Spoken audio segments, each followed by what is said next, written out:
આખા વર્ષ દરમિયાન વ્રત ઉપવાસ માટે આપણે બટાકા અને સાબુદાણાની ઘણી બધી સુકાઓની વસ્તુઓ તૈયાર કરીને રાખતા હોઈએ છીએ. તો એમાં આજે હું તમારી સાથે શેર કરવાની છું સાબુદાણા બટાકાના પાપડની રેસીપી. આ પાપડ તમે એકલા હાથે જ ખૂબ જ વધારે ક્વોન્ટિટીમાં બનાવીને તૈયાર કરી શકો છો. એકદમ સહેલી પદ્ધતિ છે. પરફેક્ટ માપથી તમે બનાવશો ને તો પહેલી વારમાં જ ખૂબ જ સરસ બનશે. હેલો ફ્રેન્ડ્સ, હું છું હેતલ. કિચન ક્રાફ્ટમાં તમારા બધાનું હાર્દિક સ્વાગત છે. તો ચલો આજની મજેદાર રેસીપી બનાવવાનું શરૂ કરીએ. સાબુદાણા બટાકાના પાપડ તૈયાર કરવા માટે અત્યારે મેં સાબુદાણા લીધા છે. વજનમાં 300 ગ્રામ છે. તમારે જે મેં માપ બતાવ્યું છે એને પરફેક્ટલી ફોલો કરવાનું છે. સાબુદાણાને આપણે આ રીતનું પેન લેવાનું છે, પહોળું વાસણ લેવાનું છે અને એની અંદર એને શેકવાના છે. કડાઈ પણ લઈ શકો, પણ આવું પેન હશે ને તો ઈઝી પડશે. હવે એની અંદર આપણે 2 ટેબલ સ્પૂન જેટલું પાણી નાખવાનું છે. સાબુદાણાને આપણે એમ જ શેકીએ તેના કરતાં આ રીતે થોડું પાણી નાખીને પછી શેકીએ ને તો એકદમ સરસ રીતે શેકાય છે. તો પહેલા તો બધા જ સાબુદાણા આ રીતે પાણીવાળા કરી લેવાના છે. ગેસ અત્યારે મેં હજુ ચાલુ નથી કર્યો. ગેસ ચાલુ કરતા પહેલા જ આપણે આ પ્રોસેસ કરી લેવાની છે. અને 300 ગ્રામ મેં સાબુદાણા લીધા હતા, તો એની સામે મેં 2 ચમચી જેટલું એટલે કે 2 ટેબલ સ્પૂન જેટલું પાણી નાખ્યું છે એની અંદર. હવે ગેસની ફ્લેમ એકદમ સ્લો રાખવાની છે અને સાબુદાણાને આપણે શેકવાના છે. લગભગ 8 થી 10 મિનિટ જેટલો સમય લાગશે. હા, તમારી પાસે જો સગવડ હોય તો તમે બહાર સાબુદાણાનો જે તૈયાર લોટ મળે છે ને એ પણ લાવી શકો. પણ ઘણી બધી જગ્યાએ ઇઝીલી અવેલેબલ નથી હોતો, તો તમે આ પ્રમાણે ઘરે તૈયાર કરી શકો. અને આજે આપણે જે સાબુદાણા બટાકાના પાપડ બનાવીએ છીએ વ્રત ઉપવાસ માટે બનાવી રહ્યા છે, તો ઘરે જ જો એને તૈયાર કરવામાં આવે ને તો એકદમ સરસ એ ચોખ્ખો પણ બને છે. હવે પાણી આપણે છાંટ્યું છે ને તો તમને એવું થશે કે આ સાબુદાણા આ રીતના થોડા ભેગા થયેલા હશે, પણ જેમ જેમ એ શેકાશે એમ પાછા એકબીજાથી અલગ થઈ જશે. તો મેં લગભગ 10 મિનિટ માટે સ્લો ફ્લેમ પર સાબુદાણાને શેકી લીધા છે અને સાબુદાણા અત્યારે સરસ શેકાઈ ગયા છે. તમને જોઈને જ આઈડિયા આવી જશે કે આપણા સાબુદાણા એકદમ સરસ શેકાઈ ગયેલા છે. તો બસ હવે આપણે ગેસ બંધ કરી દેવાનો છે અને આ સાબુદાણાને આપણે ઠંડા કરવાના છે. તો પેન આપણું ગરમ છે એટલે એમાં નહીં રહેવા દઈએ. આપણે એને એક બીજી થાળીમાં કાઢી દઈશું જેથી જલ્દીથી એ ઠંડા થઈ જાય.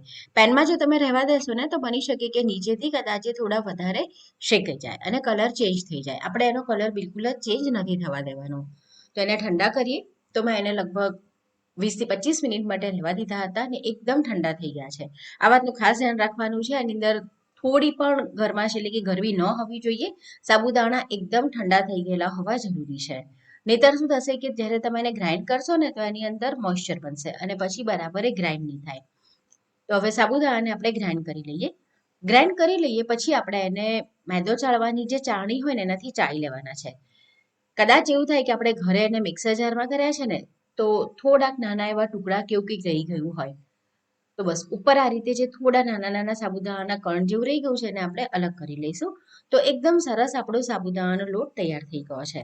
તમે જો માર્કેટમાંથી લાવવા ઈચ્છતા હોય તો તમે એ લાવી શકો છો. હવે 300 ગ્રામ સાબુદાણાની સામે આપણે 1 કિલો બટાકા લેવાના છે. બટાકાને મેં બાફી છાલ કાઢીને તૈયાર કરી લીધા છે અને બટાકા ગરમ જ હોવા જોઈએ એટલે કે ઠંડા નથી થવા દેવાના. હવે ચાળણી લેવાની છે અને ચાળણી ઉપર આપણે બટાકાને ઘસી લેવાના છે. તમે બટાકાને છીણી શકો, પણ છીણીએ ને તો એવું થાય છે ક્યારેક કે છીણી ગમે તેટલી ઝીણી લીધી હોય ને તો પણ બટાકાનો કણ રહી જાય. આપણને એકદમ સરસ બટાકા મેશ થયેલા જોઈએ છે. તો ચાળણીથી તમે આ રીતે બટાકા ઘસી લેશો ને તો ઈઝી પણ પડશે અને એનું જે ટેક્સચર છે ને એકદમ સરસ સ્મૂથ થશે. બટાકાના ક્યાંય કોઈ ટુકડા કે એવું નહીં રહે. અને બટાકા જો ઠંડા થઈ ગયા હશે ને તો પણ પછી ઇઝીલી તમે ચાળણીમાં એને નહીં આ રીતે મેશ કરી શકો. તો બટાકા થોડા ગરમ હોય ને ત્યારે જ આપણે આ પ્રોસેસ કરવાની છે. કારણ કે બટાકા ગરમ હોય ને ત્યારે એની અંદર મોઇશ્ચર એટલે કે પાણીનો ભાગ હોય અને આપણે એની અંદર સાબુદાણાનો લોટ ઉમેરીશું ને તો એકદમ સરસ એની અંદર બાઇન્ડિંગ આવશે ને લોટ પણ સરસ આપણો તૈયાર થશે.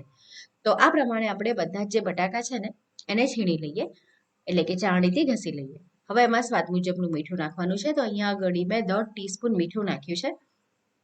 2 ટીસ્પૂન મેં જીરું અધકચરું વાટીને નાખ્યું છે અને લીલા મરચાં નાખ્યા છે લગભગ 7 થી 8 નંગ જેટલા. તમને જેટલી તીખાશ જોઈએ એ પ્રમાણે તમારે લીલા મરચાં એની અંદર એડ કરી દેવાના. અને હવે આપણે જે સાબુદાણાનો લોટ તૈયાર કર્યો હતો ને એને એની અંદર એડ કરી દેવાનો છે.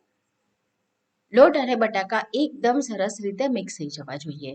તો આ એનું એકદમ જ પરફેક્ટ મેઝરમેન્ટ છે. 300 ગ્રામ તમારે સાબુદાણા લેવાના, એની સામે તમારે 1 કિલો બટાકા લેવાના છે. બટાકા અંદાજાથી નહીં, વજન કરાવીને જ લેવાના.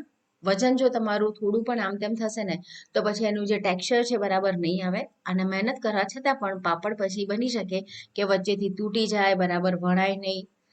તો એના માટે તમારે આ બંનેનું જે માપ છે ને એને મેં જે બતાવ્યું છે એ પ્રમાણે લેવું ખાસ જરૂરી છે. હવે તમને પહેલા એવું લાગશે કે આ બધા જ સાબુદાણા આની અંદર મિક્સ થશે, તો હા, બધા જ મિક્સ થઈ જશે. આપણે લોટ મસળીએ ને, લોટ બાંધતી વખતે એવી રીતે તમારે એને મસળી અને મિક્સ કરતા જવાનું છે. તમારે એક્સ્ટ્રા તેલવાળો હાથ કે એવું કશું જ કરવાની જરૂર નહીં પડે. ઇઝીલી બધા જે સાબુદાણાનો લોટ છે ને એ બટાકાનું જે મોઇશ્ચર છે એની અંદર મિક્સ થઈ જશે. જુઓ, એકદમ સરસ તૈયાર થઈ ગયો છે. સૌથી છેલ્લે આપણે ખાલી એકવાર તેલવાળો હાથ કરી લેવાનો છે અને પછી એની અંદરથી આપણે એના ગોળા તૈયાર કરી લેવાના છે. હવે તમારે જેટલી મોટી સાઈઝ કરવી હોય પાપડની એ પ્રમાણે તમારે ગુલ્લા તૈયાર કરવાના. અત્યારે હું બસ મીડિયમ સાઈઝ જ રાખું છું, ના બહુ વધારે મોટા ના વધારે પતલા. આ પ્રમાણે તૈયાર કરવાના અને એને ઢાંકીને રાખવાના જેથી સુકાઈ ન જાય. હવે અત્યારે હું પાપડ બનાવવાનું જે મશીન આવે ને એની અંદર જ એને તૈયાર કરવાની છું. તમે વણીને પણ કરી શકો. તો મેં પ્લાસ્ટિકની આ રીતની શીટ તૈયાર કરી લીધી છે. પ્લાસ્ટિકની થાળી આવે અને મેં કટ કરી લીધી છે. એની પર આપણે તેલ લગાડી દેવાનું. બેવ સાઈડ તેલ લગાડી દેવાનું. તેલ એક જ વાર લગાવવું પડશે, વારે ઘડે લગાડવાની જરૂર નહીં પડે.